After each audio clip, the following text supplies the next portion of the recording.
Curiosity. What are you so curious about? Everything, Mr. Curiosity.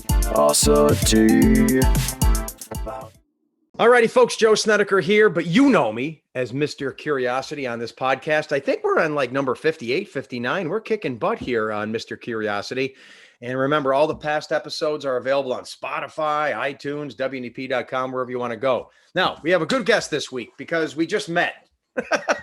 and he's got a great beard and he's got great stories to tell, I hope. It's Nick Bruce from the Wisecrackers Comedy Club. And if you're saying, well, why are you talking to Nick Bruce? I don't know why I am. Nick, why am I? Because I'm the guy behind it currently. No, because you're going to be fun and you have fundraising opportunities. I have a lot to talk about. I have fun stories, I have bad stories, and I've got to tell you about fundraising. And if you've got a fundraiser you want to do, I got you covered. Excellent. I want to first start out the reason we connected. And this goes back, I think, 10 years, maybe 12, maybe more. But my wife, when my kids were younger, used to be a classic PTA type mom, and she'd want to do these fundraisers. So she put together this fundraiser at Wisecrackers. This is, like I said, when my kids were under 10 years old and we were 10 years younger. And she became in contact then with your dad. Oh, right? Yeah. The great Scott Bruce. And they would always email and call each other and set these things up. And she would make hundreds, if not thousands of dollars for her good cause, PTA related fundraisers. And that's how I got to know your dad, who seemed to me like we instantly hit it off, like a cool guy. And I love comedy and I go to all these comedy shows. And then 10 years pass by, nothing. And then all of a sudden, one of my buddies goes, hey, I went to Wisecrackers last weekend. I go, oh, really? You see my buddy, you see my buddy, Scott Bruce there? He goes, no, but there's some other guy that handed me his card and it was you. It's me. I'm his son. I'm his unbelievable. His extra, his right-hand man, his consigliere, if you want.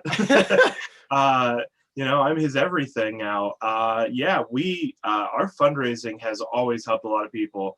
I'm glad that we were able to help your wife and everybody with that PTA for years. We've raised well north of $1 million now since we've been open, for 22 years since we've been open. It's just how much money we've donated to every charity we can possibly think of.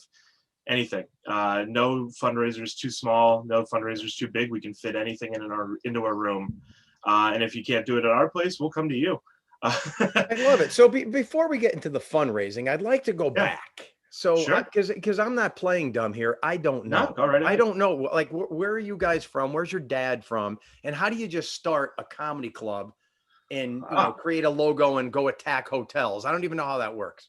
So it's a family-run operation, if you didn't know. Yeah, but how do you do that? No one, says, "Oh, I'm going to start a comedy club." Like, what did he do before that? Where are you from? My father grew up in Johnstown, Pennsylvania, and then moved to State College when he was when he was a child still, and then traveled all over the country, lived everywhere.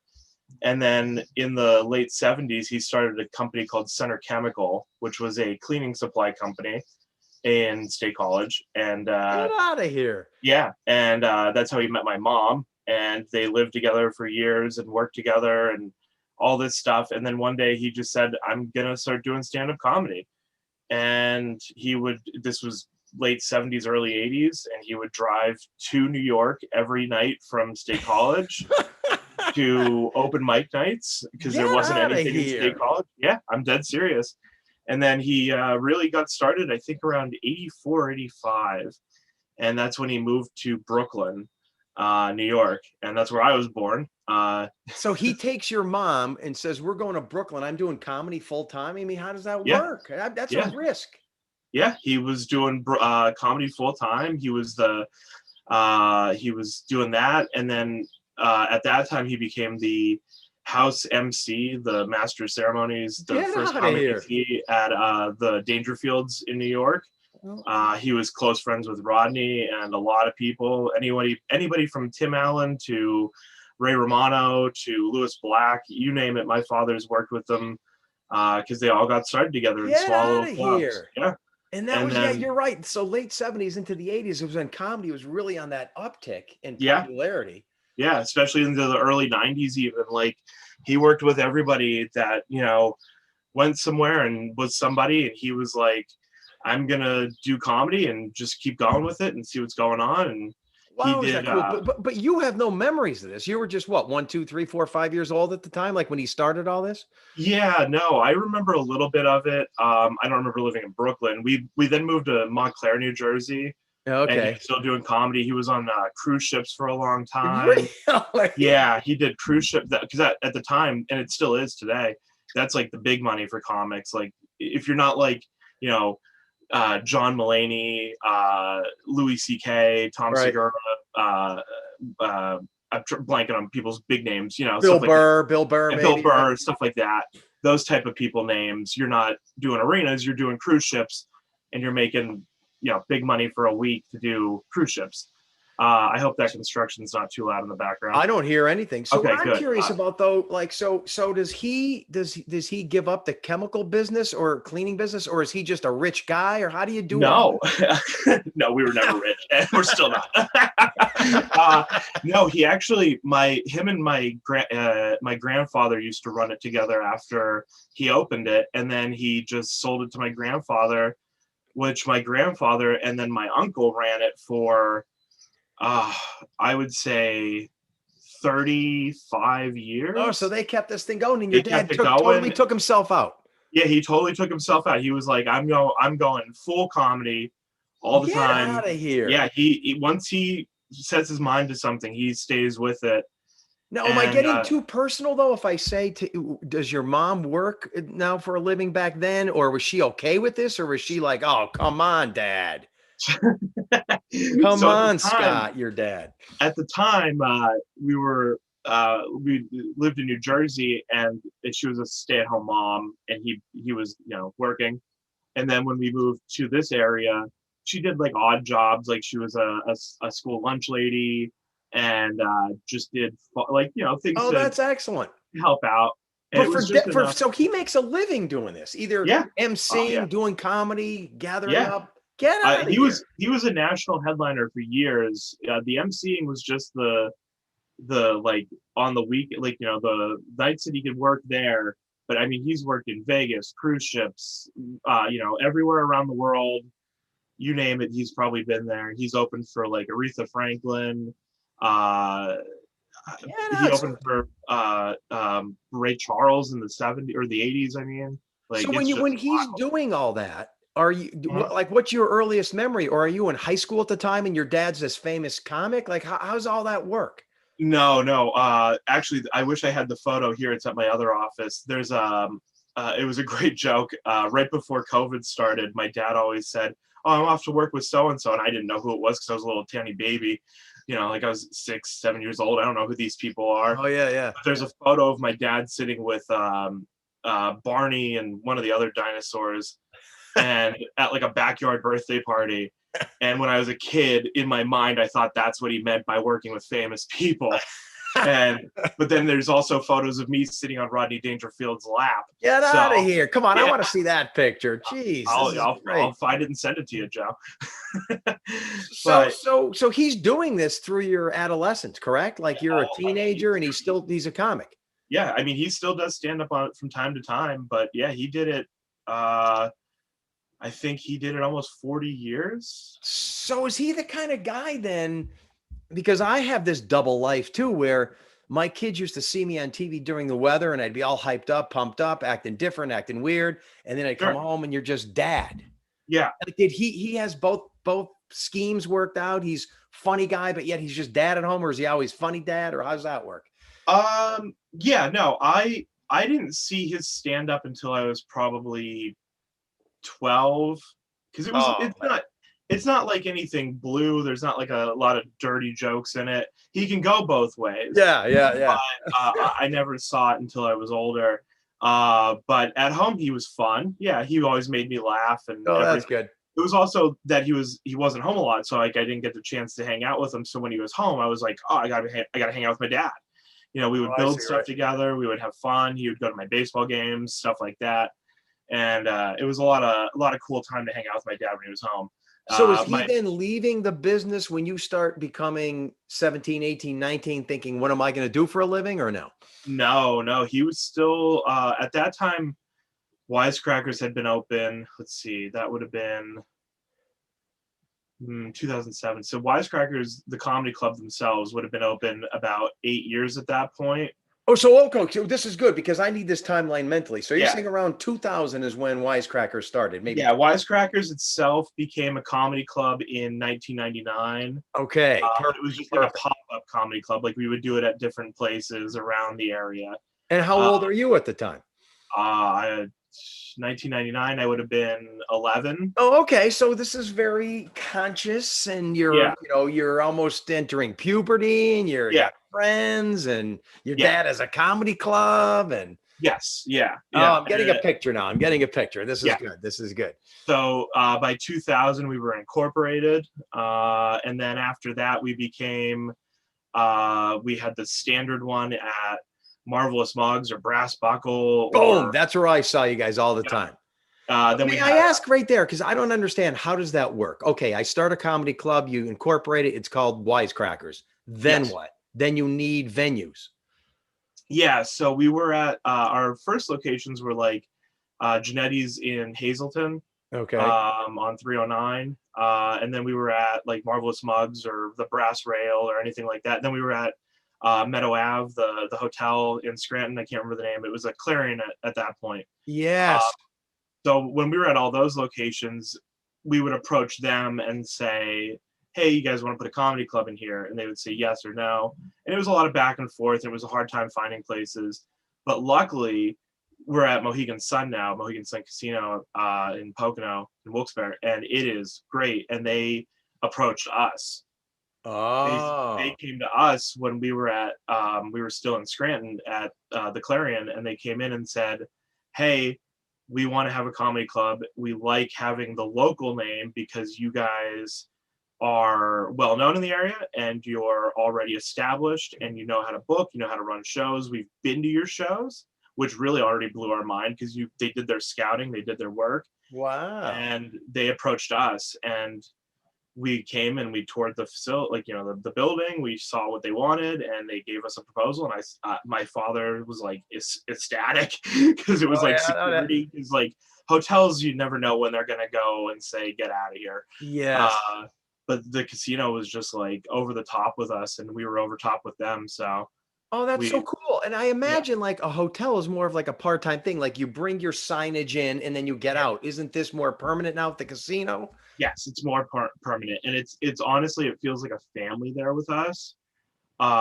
Especially, we've been there for almost 8 years now, and during COVID, they would call us to check on us and everything. Oh, that's excellent. It was really good, and we were trying. We've been there for, like I said, almost 8 years, and we were trying to always do different things to work with them and trying to figure out how we can make it better for them and for us, and they're always ecstatic with what we do.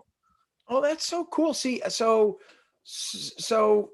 when you do this and establish a place, whether it's at a casino or the hotel, now you get on the phone. I'm sure your dad had all these contacts, but you start then saying, okay, hey, you want to do Saturday, August 15th, blah, blah, blah. And you put together an itinerary for a group. Mm-hmm. And then you start selling tickets, but it's a gamble, right? It's a big gamble. Yeah, that's the big thing. So I've taken over a lot of the booking because not to keep bringing up COVID, but we were closed for a year and 2 months almost. And did that suck? Yeah. Look at him laugh. Hey, no, that was great, right? No, Joe, it was a fantastic. When they first said it was 2 weeks, I was like, man, a 2-week vacation. I've never had that before.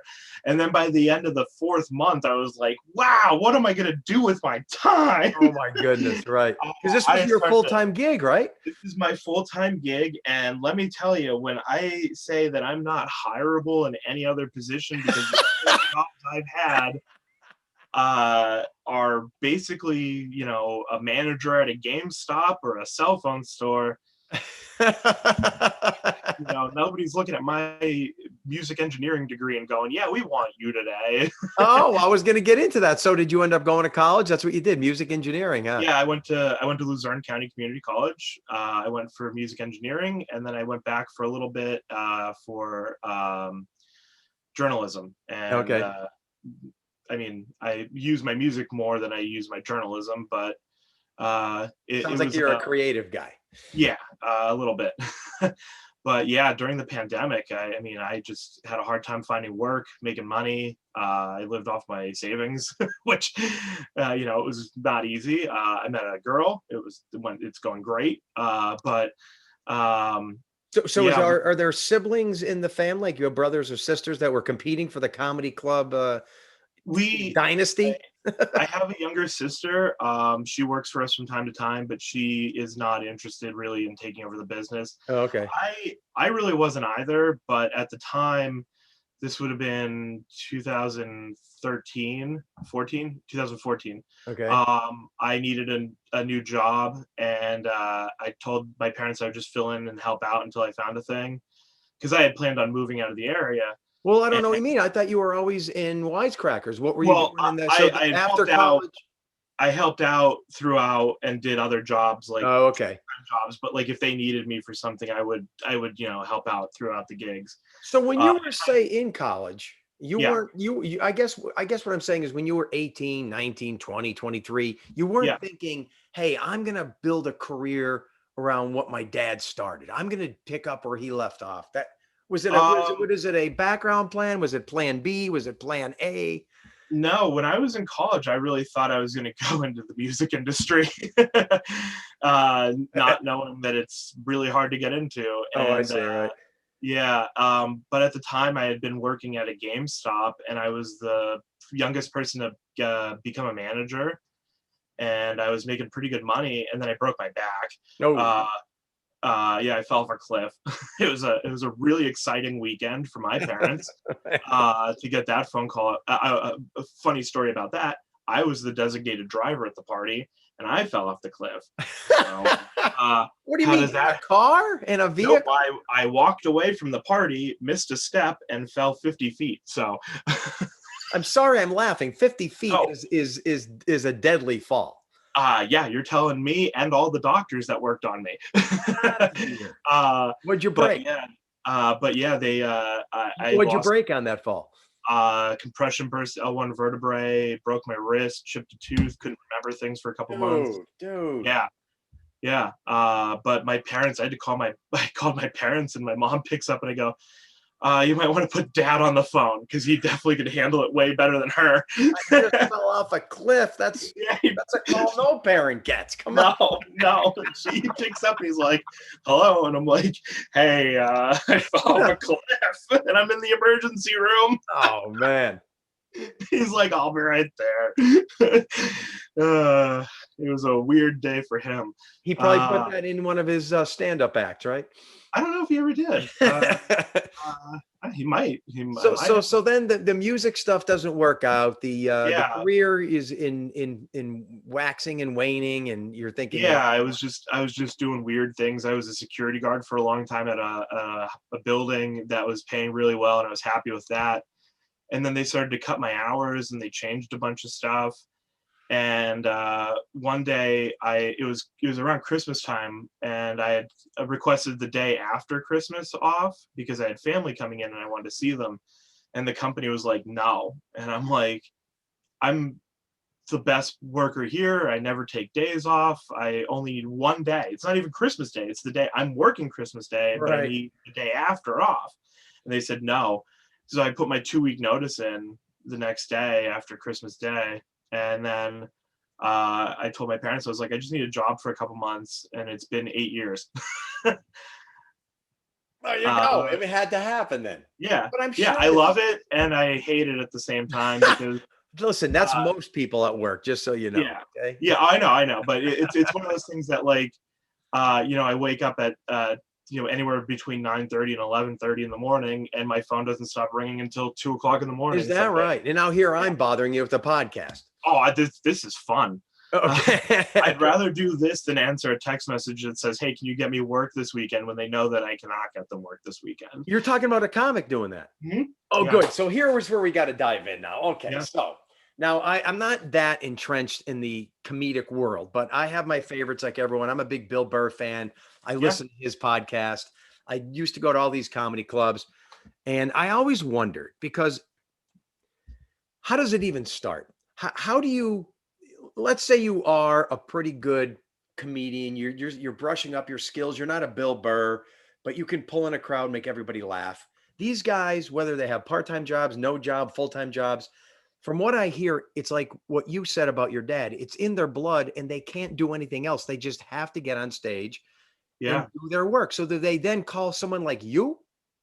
So, I mean, if you are already doing stand up, I would recommend sending me an email with a video. If you've never done stand up, I would say start doing open mic nights. That's the best way to start trying out stand up. I won't put anybody on my stage that hasn't had stage time. All of the comedians that we've put on have at least a minimum of 5 years experience. Some of them maybe have 2, but their 2 are really solid 2 years of experience. Okay, so you're like a top tier comedy club where others will say, okay, whatever, we'll give you a try. Because I've seen some low end. We just had my buddy Paul Spratt. He's a local comedian. He grew up around here, but he moved to New York for many years. All right. The pandemic ruined things, so he had to come back. But he just taught a workshop class at our club. It was a couple of Mondays in a row, and then he taught had a big ceremony with everybody got stage time. And that's a good way to get started if you've never done stand-up, because it's about the structure of the jokes. It's not so much about I'm funny, because everybody can be funny. Yeah. The way you write and structure a joke's really important. The way you can figure out how to make timing work and stuff, that's a really important thing. I heard Bill Burr opened with there was a possibility. I don't know if you saw Bill at the arena the other week. Missed it. It was out of town. I heard that he opened with because there was a tornado watch that night. I'm sure you knew about that. Right. He said that there was a possibility for tornado watch and we're in the safest building.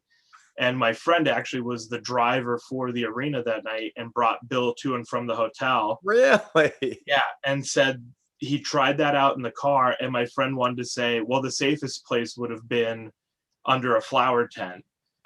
And because that would have got a big laugh, because everybody remembers the flower tent that didn't get blown over in the last tornado. And he's like, I was embarrassed not to say it. And man. I would have said it.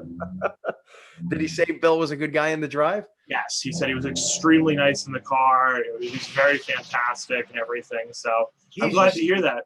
He's just so unarrogant and regular guy-ish when you listen to his podcast, and he puts himself down, self-deprecating, and his self-deprecating humor is not for the humor, it's honesty. Mm-hmm. That's the beauty of Bill Burr. I love him. Yeah, he's one of the best. He's just very, very funny. So you are like if I'm reading you properly, I didn't know this. You're like the comedic czar. You're the one who says, no, I'm sorry, you can't be at our club, or you can. I mean, and then we'll book you or I will not. Like, you're the guy that people are sweating talking to. Are they going to take me? Are they going to take me? I mean, unfortunately, I hate to say it, but yeah, I have in the last 2 years, I have taken over lots of hats at this job. And one of them is now booking agent. We used to have a great booking agent, Linda Rowe, out of New York. My father worked with her since the 80s. And when, COVID hit, we couldn't afford to keep her on anymore. So we had to let her, we told her it was no hard feelings. She understood. And I took over booking, and I get probably 100 videos a week. Get out of here. I did not realize that. I felt bad every time you sent me the email, and I thought I had replied to do this. Yeah. And then I looked through my emails, and I was like, oh no, I didn't reply to Joe. Oh. See. And I just quick fired off the email, and then I was I marked it to keep notification. I have to set up a new email for just people booking me or sending me emails. So you're that busy. That's excellent. Yeah. Yeah, it's fun, but it's exhausting because by Friday night when I'm at the comedy club, I don't want to watch comedy anymore. And it's upsetting because all the comedians are my friends and I like them very much. And I think they're all very funny. And then they're like, how did I do? And I'm like, I don't know. I didn't watch your set. I'm sorry. Isn't that something? You can get sick of laughing. You can get sick of being entertained. You can get. Yeah. I remember I could go see my best band in concert, and then after like an hour and a half, 2 hours, I'm like, okay, please stop. Yeah. What is this about human nature, right? I don't know. I remember I saw one of my favorite bands in 2019 3 times in 1 year. And by the third time I saw them, I was like, you guys have 150 songs. You're going to tell me you play the same 30 songs every time? I run into that same thing all the time too. It makes you right. All right. Yeah. So you are the comedic czar. Give me some good stories, good names, some comedians that we all know that somehow impressed you or depressed you. I don't know. Do you have anything good? I can tell you the most depressing story that has ever happened. And I don't mind saying the person's name because I'll never work with them again. Okay. It's a big no. We had Gallagher back in 2017, and it was the real Gallagher, not his brother, so everybody knows. He was just the meanest person I've ever met. Now, how old is Gallagher now?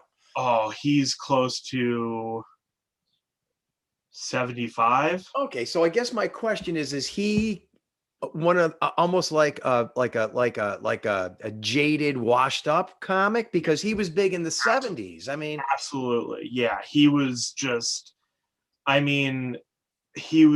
so everything about him was like, I once had money. okay, gotcha. Clearly squandered it all away and lost everything.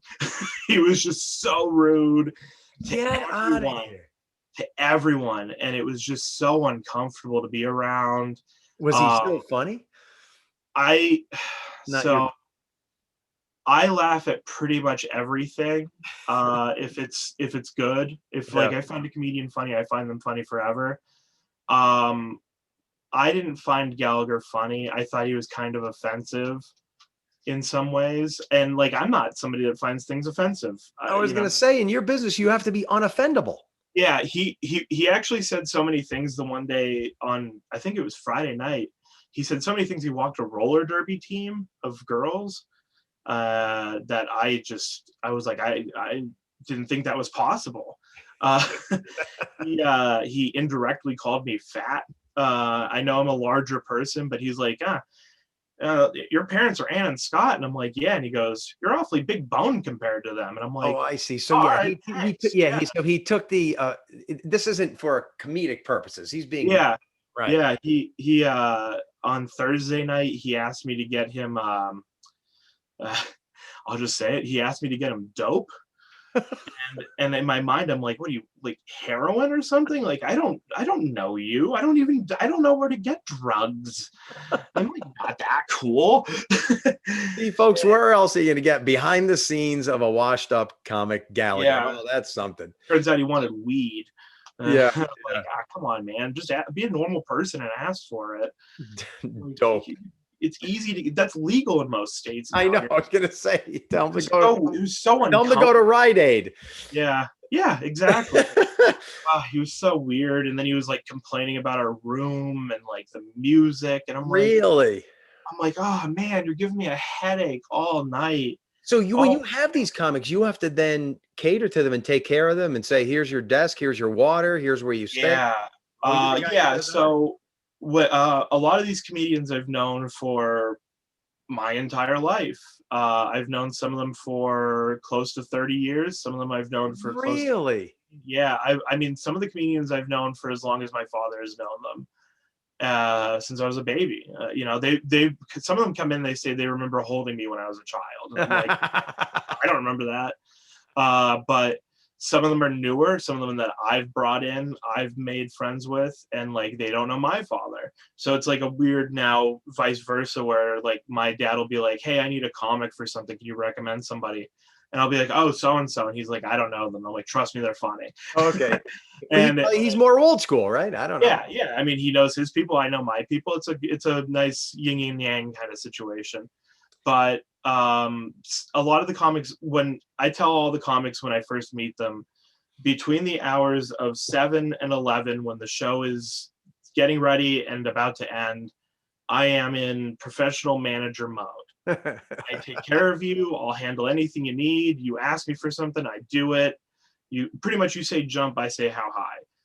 But as soon as the show's over and we're hanging out, just having a drink after the show, whether it be in the casino, whatever, we're just friends. Oh, so yeah, you're not their go-to boy. Yeah. Right. Oh, Yeah. that's a good point. Right. Yeah, because I don't like, if I buy a round of drinks for people, Yeah. or if they buy a round of drinks, I'm like, this doesn't buy you credit with me. Like, I don't want you to call me and be like, hey, remember that time I bought you drinks? And I'm like, yeah, but like that was after hours. Like, don't do that. Like, because how it is in professions with like entertainment. Like, hey, I scratched your back, you got to scratch mine now.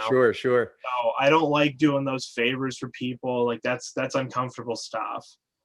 So speaking on that lines now, do most of the comics that you're getting, and I'm not talking about the top tier, but your average tier, is it lucrative? Do they have other jobs? Is it too varied to even nail it down like that?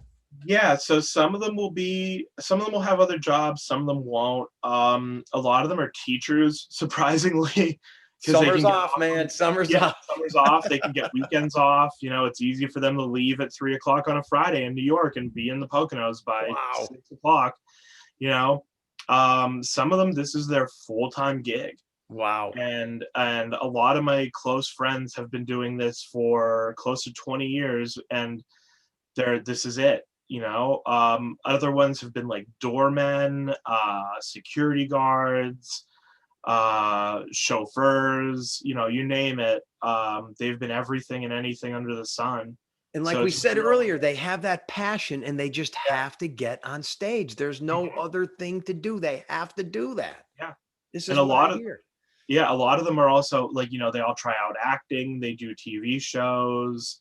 So like I have friends that have been on like a bunch of different TV shows or in commercials. I have a friend, his name's Sean Donnelly. He's very funny. But he was in an AT&T commercial, and I was just randomly at a bar one time in Lancaster before a concert, and I forgot that he was in the commercial, and I look up and I go, Sean? Oh, he was right there. And my friends were like, you know that guy? And I'm like, yeah, he's one of my closest friends. Oh, man. Yeah, it's very weird when you see something like that happen.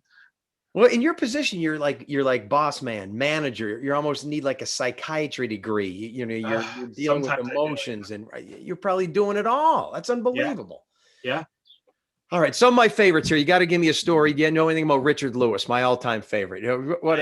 I don't. Or you're not. He's too old for you, maybe, right? He's not too old for me. I know who he is, but I've never met him. And never met Richard Lewis? I'm sure my father has, but I don't. I'll set you up with him to do a podcast. He'd love to. Are you serious? Yeah, oh my absolutely. goodness. Would that be awesome or what? I'd love that. So like the big names. So, Larry David, Seinfeld, some of the old school guys, you have any connections with them or no?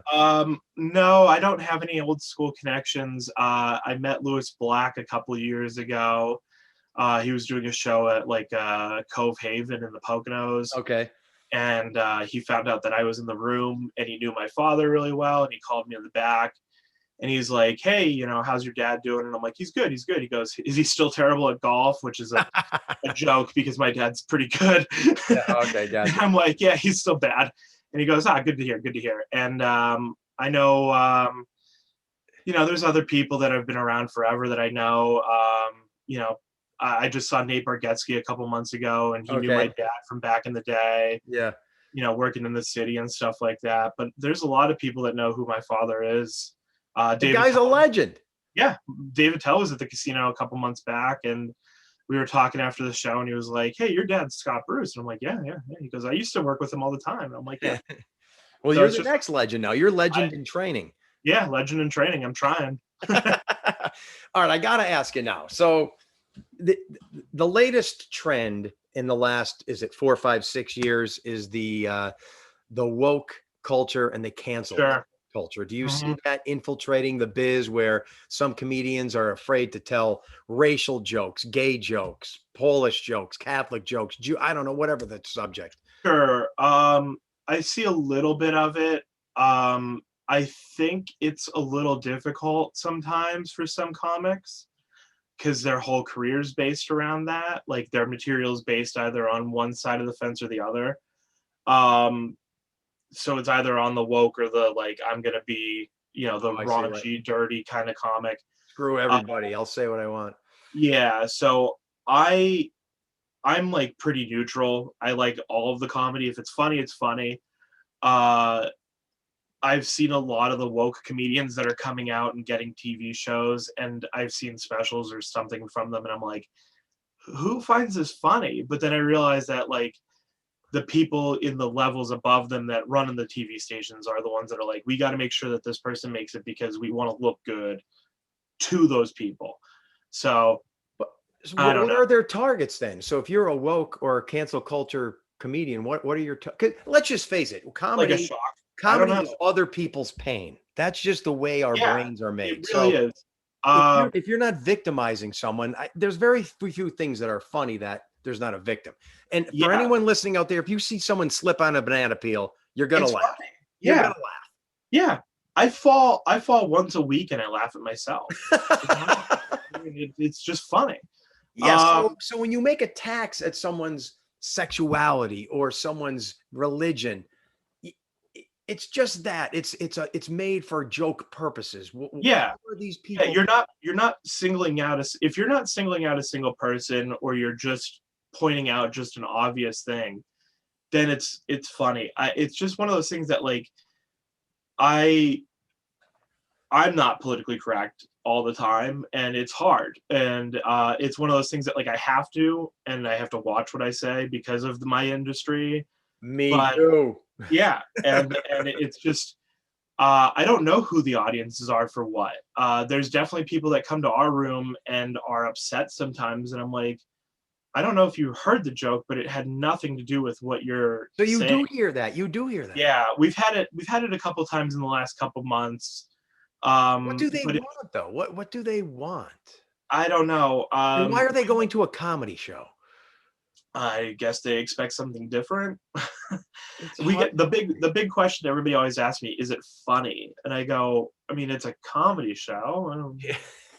I would assume. I don't know. And then they go, you're probably paid to say this. And I go, I'm not paid to have this conversation. Like, Right. yeah, I'm not paid enough to talk to you about this. But people come in, and when they're offended by something, I'm like, I don't think you actually listen to the joke, because like some of the jokes that people get upset by in our room that have happened, I mean, it's only happened probably twice in the last 2 years, because I don't remember anything from the last few years, Right. COVID. have really not been offensive. Like one of the jokes was Joey Vega, who's an extremely funny comedian. He's just one of the greatest Hispanic comedians of all time. He opens for Mark Anthony all the time. Okay. Right. Mark Anthony, the legendary singer Mark Anthony, like just hilarious. He was talking about how when he dies, he wants to come back as a white man because they get away with everything. Joey Vega is a Hispanic man. Yeah. It's a great joke. Sure. But it was pointing out the fact that like obviously white males specifically, get away with everything. And this older black man, African American man, I'm sorry, stands up and just loses his temper over it. And the guy had been drinking, so I assumed that was a starter to it. Right. And then he leaves and he's telling me that there shouldn't be any racial jokes. And I'm like, my goodness. the joke wasn't about race. It was about pointing out that white people are overprivileged. And the guy wouldn't, and he's like, oh, but they're fighting in Ukraine. And I go, I know we're fighting. I'm like, I am so lost in this conversation now.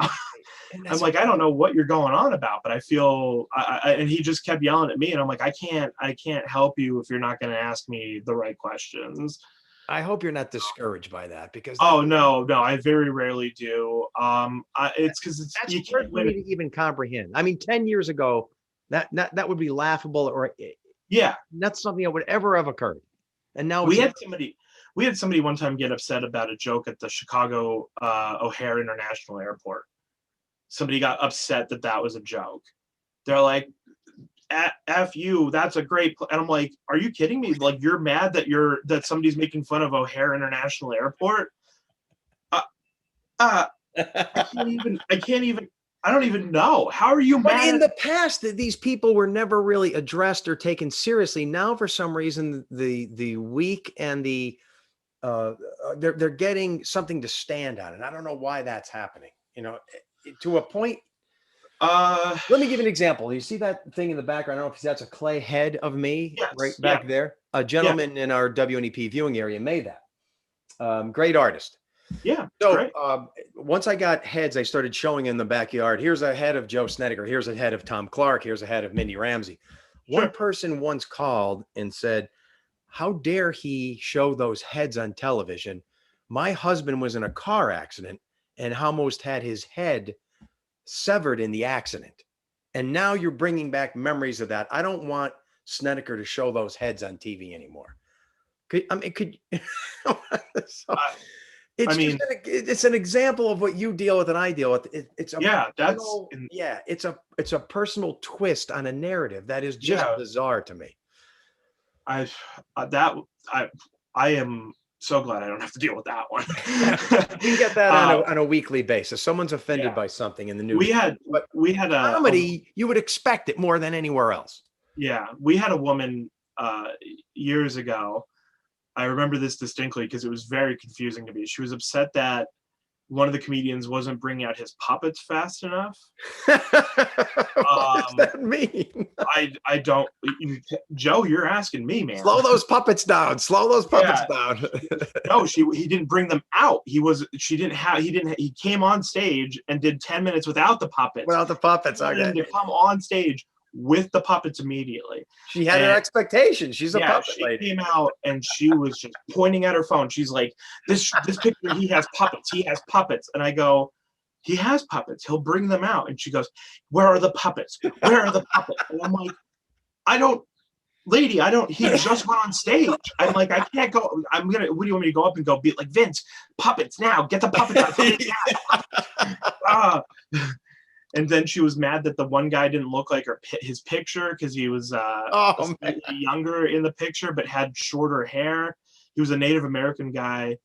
And he had like short hair and was like not as buff as he was in the photo, Okay. which is She wanted the buff version. She wanted yeah, the buff and version. she was like, that's not him in this photo. And I'm like, that's absolutely him. I'm like, I've known that guy for 10 years. That's him. And then she goes in and sits down and he had the puppets out, but she was still mad that the puppets weren't the puppets that were in the photo then. Oh, it was. So maybe she thought you had a stunt double or something there, and I must have. She was like, we only get one night out a year, and this was the night we came to, and I'm like, I was like, I don't know how to help you. I can't tell you what's going to happen next, but he's going to have puppets. Trust me. It's not going to be the ones you're going to see in that picture, maybe, but he's going to have puppets. And maybe in part, this is probably all from the last 10, 15 years of cell phone integration into our lives. Because could you imagine in the past, you're an older guy like me, you go to a show, there's nothing being recorded. There's no pictures being taken. So whatever is said in there is said, and then you leave and it's forgotten. But now it's recorded and can be taken out of context and twisted and shown to the nation or the world. And that's a big part of the problem. Yeah, that happened to Louis C.K. a couple years ago with his one bit that got taken out of context. Yes. Yeah. The other thing is, especially in the last couple of years, because of lockdown and everything, our attention spans have really dropped. Everyone from 21 to 55 to 108. Yeah. 55, mine dropped, right. How could you go to the bathroom without your cell phone? Yeah, so we'll have people at the show and they'll be looking at their phones or they won't be paying attention. And I'm like, you paid to be here. Like, how could you not like look at there's a 6'2" man and 3 other comedians, 2 women, whatever, all in front of you on stage telling jokes, and you're gonna be So you see that right while they're performing, you see that? Yeah. And it's staring at their cell phone. It's just very weird. It's like they don't know that they're in a room with people. And then it's distracting to everybody around them because the room's dark. So if a phone lights up, everybody can see it. We have, signs out that say, please don't bring your phone out, but it's just confusing, I guess. Who knows? I'm so old that I remember going to concerts through the 80s where, Yeah. and this is unheard of to even think for young people now, and no pictures permitted. That was the sign as you entered a concert. And this is Yeah. pre-cell phone, so you couldn't even Yeah. take like a Polaroid. You couldn't Yeah. have a camera. They would check you to make sure there's no cameras. Now they wouldn't dare because a cell phone is a part of everyone's life. And it's I, just you know, I remember going to concerts in the early 2000s, and they said pictures permitted. And then I remember that it was no cameras with unfixed lenses. Like you Oh couldn't yeah, you're with right. a detachable lens because they didn't want you to get like a big zoom lens. Right. Oh man. And now everybody carries around just this amazing camera in their pocket. And like, look, I take pictures at concerts, but I'm not, above everybody blocking view. I keep it down low and then do my job and put it away. Yeah, but that surely has changed comedy. really And has. speaking of other changes, I got to get your opinion on this one. Okay. Again, maybe I'm the old guy. Yeah. But I grew up even with like the late night comedians like Leno, Letterman, Carson, and those guys were like, how do I say this? They were almost abrasive. They were a little harsh. They weren't trying to win you over with their cuteness. And the trend now, I think, isn't it like you look at a Jimmy Fallon or even a Jimmy Kimmel? It's like they're saying, like me, I'll dance with you, I'll do all these things. And Yeah. to me, that turns me off. I want the older school comic back, the abrasive ones, the ones that are saying, I don't care if you like me or not. This is what I'm doing. Yeah. How So did that change? I don't know how that changed. I think when Stephen Colbert made it to the Tonight Show or whatever he's on, I think the push towards everybody being kind of campy and fun became more of a thing, and then like the push towards more political satire and stuff became a thing. And I loved Conan. Conan was Conan was great. day, Got a great podcast too. yeah. But Letterman and Leno were always great. They were the best. Yes. But when I started to watch Conan, I thought Conan was one of the best interviewers and one of the best TV hosts. Like he had the greatest show, because I remember I started watching it in the early 2000s, so probably like 2001, 2002. And I watched it all the way until it was on TBS, and then I listened to his podcast, and I think he's just phenomenal. He's so clever, so witty. Yeah. And now I can't watch any of these late night shows. I liked Jimmy Kimmel back in the day. Yes, with Adam And then- Carolla and Even after, Show. even when he got his late night with Jimmy Kimmel or whatever it is, and he had Dickie Barrett from the Mighty Mighty Boss Tones being the voice and everything. He was fantastic. The show was great. It was just a very good formatted late night show. And then it just kind of like started to go down. And then I think the real decline was Stephen Colbert and Jimmy Fallon becoming these like Stephen Colbert going super political and Jimmy Fallon going super bubblegum pop. Like I'm trying to make everybody like me. Yeah. I laugh at my own jokes all the time. It's like created by Disney. Yeah, it's trying to make it the short snippets that'll get it on the internet to get 1 million views, and that's what the money is now. I guess so, but there's no soul, there's no integrity. It's gone. No, it's Where's really the hard. edge. I want that sharp edge. Yeah, I mean, what's his name? The Scottish guy. Oh yeah, he was excellent. Why can't we think of his name now? But he was the best, the Was he? best. Not Greg Kilborn, was it? No. No. No. It's gonna. Man, that's gonna drive me insane now. I know it's gonna. So much. Should we get our cell phones out right now? Yeah. Hey Google. Scottish comedian went off the air about 5-6 years ago. I love him. Come on, who is this guy we're thinking of? Scottish. Did you get it yet? Craig Ferguson. Craig Ferguson. There it is. Yeah, he was the best. He was the last of the. So good. And every time he'd come on and he would do something political, it felt like he wasn't trying to be pandering or anything. Yes, no. So it was one of those things. And now it's like everybody's trying to have their own voice, but at the same time, they're trying to just get the views for the next morning on YouTube or on Hulu or Netflix or whatever their channel is for the next day. Because realistically, in some ways, a lot of like those late night cable shows are dying because of the retention of time on late night, and the clips are only what matters, you know. Yes, but could you picture someone like Letterman or Carson dancing with Miley Cyrus? No, it would. No, You couldn't. no. That wouldn't even make sense. The only thing I could ever picture is like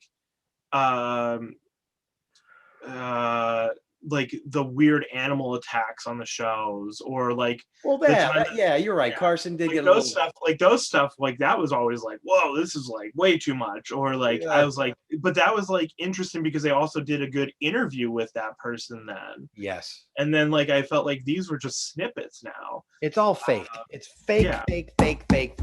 It's I guess very Leno was kind of a good transition. A lot of your people, I think, do you agree, don't like Leno? I thought he was a good mix of the two. He had creativity, he had edge, but he was also a little pop culture-y goody-goody, but he still had edge. I liked Leno. I liked his his some stuff. I like him a lot more now. Yeah. Well, because we have so little else. Yeah. I'm a big car guy, so I watch a lot of his car stuff. Great. I agree. But he does great car interviews, and I like that. But I don't remember a lot because I watched Conan all the time, and then after the whole Conan and Leno fallout that I was just like, I'm Team Conan. So you like Conan Wants a Friend? You listen to his podcast then? You like it? Yeah. I used to listen to it a lot. I haven't listened to it in a while. I don't get a lot of time. And then when I want to listen to something on podcast wise, I listen to history stuff because I don't want to listen to comedy. Yeah, because you get too much of it. See, when I'm out. Yeah. As soon as I hang up with you, I'm going to be listening to more comedy. I have a list of 10 comedians I have to watch today. Oh, I love it, man. So then you're going to schedule future events. Yeah. All right. Speaking of, tell some of our listeners how they can find you, get involved, maybe want to set up a fundraiser, or maybe just go see a show. What's the deal, brother? Sure. You can check us out at wisecrackers.biz, B-I-Z. That was our brand new website built by the great people at BA Media, Multimedia. Okay. My friend Blaze from high school, he's did a fantastic job on our website. His girlfriend Allie. You can check us out on Facebook. I believe it's just Wisecrackers Comedy. Instagram is also Wisecrackers Comedy. I think we don't use Instagram that much. We're trying to. But Facebook is really like the best. Our website, wisecrackers.biz. There's a form on there to fill out for fundraisers. If you wanted to contact us directly, you could call Ann at Wisecrackers Hotline. It's 570-788-8451. That's the number for the office. You can give her a call, and she'll gladly set up a fundraiser with you, and we'll handle anyone. Any fundraiser you throw at us, we'll take care of it for you. And what is your schedule? Is it now like a permanent schedule, or is it seasonal? Like you can say every Friday and Saturday from blank to blank, we have comedians. Yep. Every Friday from blank until blank, we have comedians. What does that vary a little bit? We are 51 weeks a year currently. Get out of here. Yeah. The only weekend we close is Christmas usually, because it's just a bad weekend for. So at Mohegan Sun every Friday and Saturday night. Mohegan Sun every Friday and Saturday night. We'll be closed the next 2 weeks. Well, this will come out after. We'll be closed the 3rd and 4th of July, or the 2nd and 3rd of July, and then the 9th and 10th, because we'll be on a first vacation in 10 years, which we can't afford thanks to COVID. But we're doing it anyway because we haven't had one. And then other than that, we'll be doing nonstop shows until the comedy train runs out. That ain't running out, brother. That ain't running out. I love it. I'm taking it right off the rails if I have to. We have new comedians all the time. We have old comedians all the time. You know, come in and see new people, see new fun faces. It's a lot of fun. I am not paid to say that. I genuinely do not enjoy comedy most of the time anymore, and I actually have a good time at my shows. They're very fun comedians every weekend. Different comedians every weekend. You'll never see the same comedian twice in 1 year usually. unless it's an emergency. We have everybody from young comedians to old comedians. We have everybody from female, male, transgender, gay. We run the gambit, LGBTQ plus, every walk of life, denomination, we name it, we've got it. There you go, folks. No more excuses to just sit home on a Friday or Saturday night. Get down to the Mohegan Sun, Wilkes-Barre, spend some money, go out, take the lady out to dinner, go see a comedy club. You're not going to have a better time than that, right? Yeah, Come on. please do. And I'm gonna finish this, if you don't mind, with my favorite comedian of all time that's before your time, and I'm gonna do his joke on you and see if it gets a laugh. Are you ready? Sure. All right. I didn't plan this, so I don't have the proper. Oh, you're even standing up too? Yeah, I don't have the proper Okay, attire. good. I like when people stand up for comedy. Okay. I wish I pre-thought this. And now my impersonation, you have to tell me who this is, of the first man on the sun. Ooh, ah, ooh, ooh, ooh, ah, ah, ah, ah, ah. The unknown comic. You have to do it with a bag on your head, though. See, it would have been so much better. I know the bit, but I don't know I can't remember the name. I can't remember his name either, but he put the bag on his head. He'd be on the Gong Show. The hilarious. Blank. I know exactly. Yeah, that's great. Nick Bruce, it was great talking to you, man. I appreciate the hour or so. You're a good man. Oh, thank you very much, Joe. All right. Oh, there we go. All right. Well, good luck with everything, man. Thank you very much, Joe. It's good to talk to you, and hopefully we do this again, and I'll get Scott next time for you, and you guys can reminisce about other things. No, don't tell him. I like you better. Oh, that's a lie. It's not polite to lie. I'll see you. All right, I'll see you soon. Curiosity. What are you so curious about? Everything, Mr. Curiosity.